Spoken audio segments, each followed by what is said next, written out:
I was seconded to Kamdu. So I suppose with the principal being asked to leave, I was the next in line. And there I was plunged into the middle of the whole thing. The students were in uproar, wanted to change their uniform. The girls wanted to wear red pants and white socks. I can remember Dr. Frederick, he was Permanent Secretary of Education. He told me one day, Mr. Joseph, I don't envy you, having to walk around this entire school. Now, I didn't mind walking around the entire school. I used to get fit. Students were all out there. I couldn't recognize them. I said, let me get my binoculars. And they were wondering, but how did they get my name? I used to work on Saturdays and even on Sundays. Sometimes on Sundays, when I realized that the hall was used and there's no cleaner coming in and have assembly, I used to come down here and make sure the hall was clean and ready for assembly on the Monday morning. I can remember a time when the school got the CXC Regional Award. It was in EDPM. We maintained that for the school to be comprehensive in character, the students have to choose at least one tech work education. And incidentally, CXC regarded this school as one of the leading comprehensive type school from the Caribbean, This was a very proud moment, eh? Yes, I'm fully aware. G.I. Joe. Tell us a little bit about Mr. Jeremy Joseph. Who is Jeremy Joseph? So well, a little personal, a little family? Yes, I'm married for the past 21 years with 2 kids. Well, not 2 kids, 2 young men,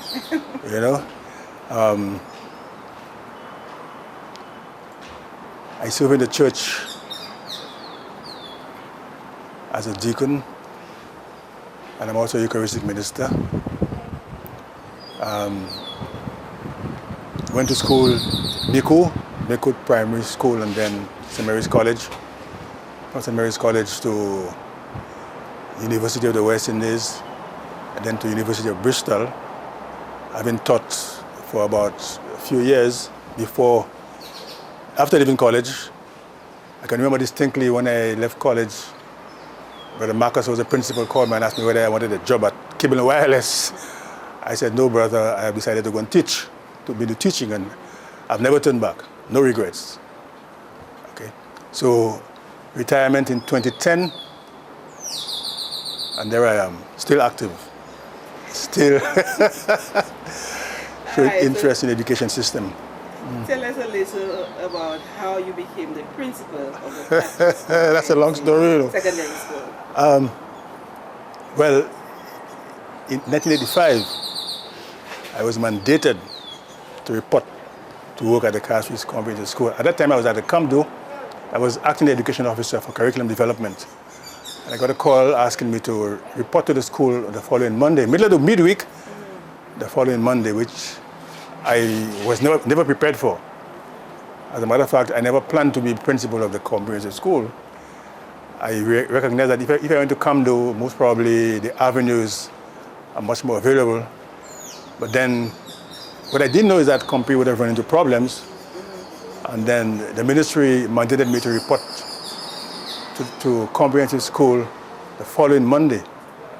So I had no time to prepare, except for the weekend. So I tried to see whether the authorities, I said, but I have no letter asking me to report to the school. They said, no, if I call you, Mr. Joseph, as PS, Mr. Wilbert King, you have to report to the school. That is authority enough. I went to Dr. Louis to see if I could escape, He said, but Joe, the school is in problems and we need your assistance, so you have to help us out. So I had no choice but to report to the school. And even before I reported to the school was in problems. Staff was divided, a lot of uproar and upheaval. As a matter of fact, the school made the headlines, The Voice. There's conflict between the principal, Mr. Keynes, who was there, and one of his staff members. And there I was plunged into the middle of the whole thing. The students were in uproar, wanted to change their uniform. The girls wanted to wear red pants and white socks. The staff, it was chaos and confusion. And there I was plunged in the middle of it all. So I went to my first staff meeting, and luckily there were a few staff members who were committed. undedicated on staff. And before being asked to come here, I was also vice principal. So I knew the school well enough, and I knew the staff members, and they knew the kind of person I was. So I came, my first staff meeting was to ask for the cooperation and to help build back the school, because the school was, discipline was at its lowest ebb, and staff members were divided and what have you. And from then on, we started moving upwards with me as acting principal of the school. That was November 1985. Okay. You said you were mandated. Why do you think you were selected? Well, I was vice principal at the time, but acting at Kamdu. I was substantive vice principal. I was seconded to Kamdu. So I suppose with the principal being asked to leave, I was the next in line, okay, to become principal, acting at least, you know. So tell us a little about during your tenure as principal. Tell us about your tenure, what were your challenges, your successes, and your greatest disappointments. My challenges, my first and foremost challenge was to get staff to work together, to cooperate with me. And what I did, I can remember distinctly, I interviewed 45 or 48 staff members individually, one-on-one interview, asking them the strengths, the weaknesses, and how they can help contribute towards the growth of the school. And then, of course, the student body. I had to address them and let them know that, well, it's a new beginning, and I'm principal now, so I expect them to cooperate and behave in a disciplined manner and what have you. And of course, the parents, I had to also let the parents know that what the values I stood for as principal of the school. One of my challenges was the fact that there was one department that was not performing as expected. So I had to ensure that something had to be done. And the long story, the short and the long of the story is that there was a commission of inquiry into the functioning of that department. And as a result, one teacher was dismissed, another one had to resign. And from then on, our grades improved at CXC incredibly, because at that year, the CXC grades for comprehensive was at its lowest ebb. And the year afterwards, the grades started to improve and continued improving up to now at this moment. I instituted some new things at the school. The prefect system, for example, where students had to apply to be prefects, had to be interviewed, and they had to give the names of referees, all right? The merit badge system, where students who did well were given merit badges. And the detention system, where students who lacked discipline were asked to stay after school, be supervised by teachers and so on, right? These were some of the main things. Also, we had teachers being asked to conduct assemblies, either at departmental level or individual level. And of course, we embarked on a campaign to get parental support. That's very important. So what we did, instead of having a general PTA meeting, we scheduled parental meeting at the level of Form 5, 4, 3, 2, and 1. So we had the parents, we call it parent consultation. So parents of Form 5 would come in on a particular day from that time to that time, and they would meet with subject teachers individually. But the teachers would give information about the child's performance and what have you, and review and see how the parents could help in that regard. So that was very helpful. And it enabled us to have the parental support that we needed at the school. Okay. There were also issues of maintenance, issues of punctuality, and this is why I instituted the gate, somebody at the gate to record students' entry and students' lateness, and of course they had to be paid. So what we did, we informed the parents and told them that the school fees will be raised by, let's say, $10 so that we could pay. And to date, it is still in place, eh? Yeah. What about your greatest disappointments? As principal, what was some of your greatest disappointments or disappointments? For one thing, I really expected that the tech work department would have been au courant with latest developments. I can remember distinctly writing to the manufacturers some of the equipment And then we were told that the manufacturers were no longer in business because they had run out. In other words, they were not manufacturing the parts because they had run out of office. And that was the disappointment. And the disappointment was that I felt that enough emphasis was not being placed on tech voc education at the time. And there are people who should have done better, but never. And I suspect that the reason is because of the cost, because tech voc is very costly undertaken.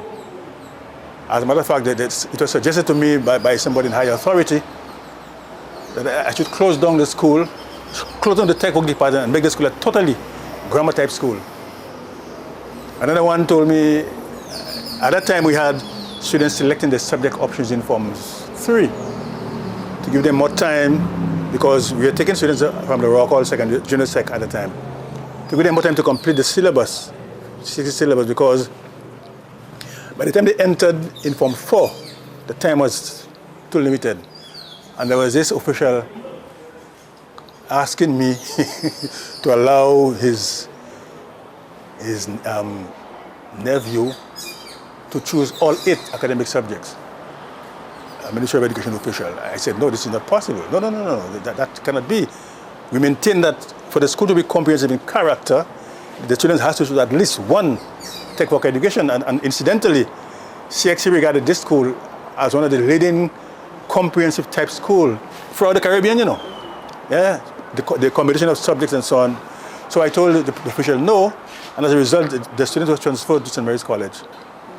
And fortunately, he was grateful for comprehensive. He actually thanked the school for helping him, you know, to maintain a balance. All right. So tell us about some of your most precious moments of Castries Comprehensive as principal. Well, I feel a sense of gratitude when I see students, meet them in the various workplaces, and they have achieved and they have done well, and I feel good. And they recognize that in most cases I was patient with them and I pushed them on and gave them the benefit of the doubt, and they did well. All right. Some of my students in the different fields, medicine, politicians, some of them are politicians, some of the students are priests, lawyers, you name it. In all walks of life, we have a comprehensive school that is well represented. So I feel good that the school was doing well, or continues to do well, even in my absence. Okay, I can remember a time when the school got the CXC Regional Award. It was in EDPM. EDPM had replaced typing at the time. And we were invited the students were invited to be sent to Barbados to get the award and so on. This was a very proud moment.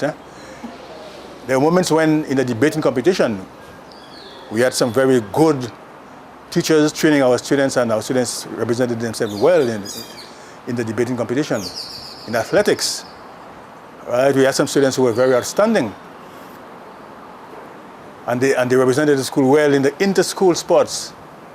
Okay? So basically, these were proud moments that I felt that, well, yes, the school is going somewhere and we're achieving something. And of course, there were the staff members who were always supportive. Department coordinators who held regular meetings. And of course, whenever we had a chance, we show appreciation, especially at our graduation ceremony.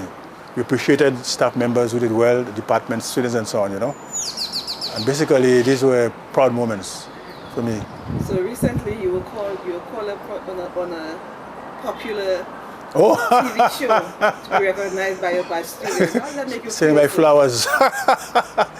It made me feel good, actually. And you know, one of the news anchors, she reads the news. I forgot the name at the moment, you know. Natasha, is it Natasha? NBC News. She's an actor. No, she sees the past students also. Though she reads the news sometimes. F.O. Shucks, man. When I first saw appear on NBC, I said, that face looks familiar, you know. And then I got a name. Then I said, now I remember. And when they called me, I reminded that she had a brother at the school who was giving problems. But again, with parental help and control, I meet the father once in a while, you know. And that's one thing, parental association with the school was very close. And I knew parents and they know me by name and they always kept in touch with the school. And also our PTA was very active. And the PTA kept parents involved and they helped maintain and to help make the school look conducive to offering an education to our students. So these are good moments, proud moments. So if you had to do it over, what would you do? What would you do differently? What would you improve? Good question, you know. Well, first to begin, my approach would have been the same, getting collaboration with staff, students, and parents. I would have liked some of my teachers to be more, how would I say it, understanding and sympathetic towards students. Because what I faced as a challenge was some teacher felt that I was being too lenient with students, I was being too soft and so on, right? And some of them felt, well, Mr. Teacher, get rid of that student, not making sense there. And I was always lenient and willing to give the students a second chance. And some of them, they got second chances and they abused it. Others got second chances and they did well. So basically my teachers, I would have to let them understand that they're dealing with human beings and that it is not a question of black or white or get rid of you and so on, you know. And also, what I would do differently is in terms of the Ministry of Education, letting them know what the school stands for and having them to cooperate and assist more in maintenance, especially of the building. And of course, our groundsmen and janitors, they did a good job, very committed, very helpful. They would be also, because they were committed, they were involved from the outset. So I'll continue to have them involved. And of course, I would also, the community branch of the police department were extremely helpful. They would visit the school and they would help with student discipline. So that too, I would enforce and make sure that it was more regular. And generally, Ministry of Education cooperation, I would have, again, ask them to understand what the school is about, ask them to be more sympathetic in terms of discipline at the school, because one of our challenges too was that we took students from the Rockall senior primary school here, and these students, we took them in from 3, and they came with the attitude all set and all. The mindset was totally different to that of our other students, and this posed a lot of problems to us, disciplinary problems. Until I told the ministry, well, guess what? You're sending students to me at this level. We have no control over the mindset. If you give me Form 1 students, we can control their mindset so that when they get to Form 3, 4, and 5, we know what the kind of students we are. And give me a group of students from this particular school so that at least I can manage and we could work with them. And this worked, you know, and as a result, the indiscipline at the school increased. So indiscipline lessened, and it worked. This strategy worked. So we are now taking 4 groups of Form 1s and 1 group of Form 3 at a Form 3 level. But mind you, initially the Rockall students were very good, you know, very amenable and but as the years grew by, you get different crops, so less and less amenable to suggestions. Yeah. But Rockall has represented the school well, especially in athletics, I must say. But as the years went by, the quality deteriorated. It is common that students refer to their principal as school names. Are you aware of what you were referred to? Yes, I'm fully aware.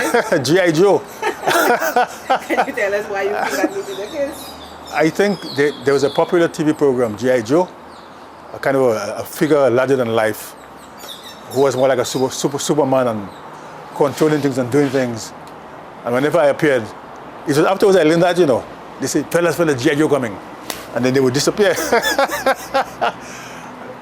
Disappear in the huts, in the washrooms. But of course, I would go inside and make sure that I found them out, Right. And I had my binoculars too, Now, about coming to that, why you chose to use binoculars so I get to survey the school and from a particular standpoint? Okay, well, when I compared this school to Leon Hess Secondary School, Leon Hess Secondary School, the principal has a vantage point. He can stay one person and survey the entire compound. I can remember Dr. Frederick, he was Permanent Secretary of Education. He told me one day, Mr. Joseph, I don't envy you, having to walk around this entire school. Now, I didn't mind walking around the entire school. I used to get fit. I enjoyed walking. Up to now, I still enjoy walking. But when I stood up here, the students were all out there. I couldn't recognize them. I said, let me get my binoculars. And they were wondering, but how did they get my name? I was able to call them over the PA system, And then Miss Lajile gave me a pair of night binoculars, night vision.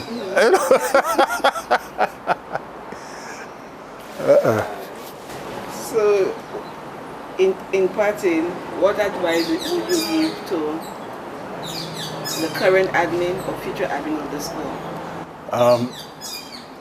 First to begin, you're living in more challenging times, and this make more demands on your level of commitment, your accountability, your responsibility, your level of tolerance for parents and for students. So I would advise the admin to be aware of the fact that your patience will be tested, your commitment especially because I used to come here on a Sunday. I used to work, and my wife, I must say, was very supportive of me. I used to work on Saturdays and even on Sundays. Sometimes on Sundays, when I realized that the hall was used and there's no cleaner coming in and have assembly, I used to come down here and make sure the hall was clean and ready for assembly on the Monday morning. So I spent time doing my work that I couldn't cover during the week, so that when Monday comes, that it was a fresh and a clean state, a clean slate. So yes, you have to be au courant, cutting edge technology. You have to be aware of that and be up to date with that. And your students, you have to be able to understand the backgrounds of the students. And we're living in a very intolerant society. More and more you get people wanting to get even, condemn and so on. As persons in authority, as teachers, we have to be more tolerant and don't jump to conclusion. You have to be more merciful as God is merciful to us, and don't believe that when you get rid of a student, that's the end of the story, because that student goes back into society and causes more problems. And there has to be something in place where delinquent students and students who refuse to cooperate are given something extra so that they can understand better the need to conform. Otherwise, they become outcasts and they become outlaws and they get themselves involved with the police and so on. Okay? And of course, staff-admin relationship is very, very important.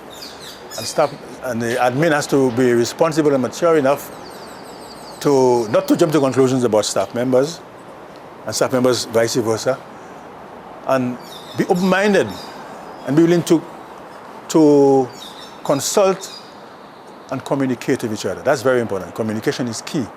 Communication is key. And of course, you may have varying viewpoints, but you have to recognize that getting angry, getting annoyed, getting frustrated is not the answer. You have to be able to accept the criticism and rise above it. Accept it, whether it's justified or not. If it's not justified, then you show well, no, it's not justified, I can remember staff member telling me, but so you always come in here and imposing your thing on us. We have no say. I say, this is not true. I give you an agenda, and I always ask staff members if they have anything to contribute. And and that's staff member and I we're never enemies as such. Up to now, we're still friends, So we have to be able to be thick-skinned and get our blows from parents, from Ministry of Education, And I had some very challenging moments too. There's some students where I felt were not fit to graduate, and the ministry intervened. Some students who refused to complete SBAs, and the parents showed no kind of interest. And when the final judgment came, the parents were up in arms, went to ministry and so on. But we had our records to show that, well, that's the school regulation, and you must abide by it, and that's very important. Abiding by the code of conduct and abiding by what the school stands for. You have to be consistent at all levels. And in spite of the student concern, in spite of who the student is, in spite of who his parents are and so on, you have to stand by it and be prepared to pay the price in terms of public opinion. But that is part of that's my advice to administration and staff and students, especially teachers of the school. Thank you so much, Mr. Joseph. You're welcome. It was a pleasure talking with you. I was seconded to Kamnu. So I suppose with the principal being asked to leave, I was at the next in line. And there I was plunged into the middle of the whole thing. The students who went up from wanted to change their uniform. The girls wanted to wear red pants and white socks. I can remember Dr. Frederick, he was Permanent Secretary of Education. He told me one day, Mr. Joseph, I don't envy you, having to walk around this entire school. Now, I didn't mind walking around the entire school. I used to get fit. Students were all out there. I couldn't recognize them. I said, let me get my binoculars. And they were wondering, but how did they get my name? I used to work on Saturdays and even on Sundays. Sometimes on Sundays, when I realized that the hall was used and there's no cleaner coming in and have assembly, I used to come down here and make sure the hall was clean and ready for assembly on the Monday morning. I can remember a time when the school got the CXC Regional Award. It was in EDPM. We maintained that for the school to be comprehensive in character, the students have to do at least one tech-work education. And incidentally, CXC regarded this school as one of the leading comprehensive type school from the Caribbean, This was a very proud moment, eh? Yes, I'm fully aware. G.I. Joe.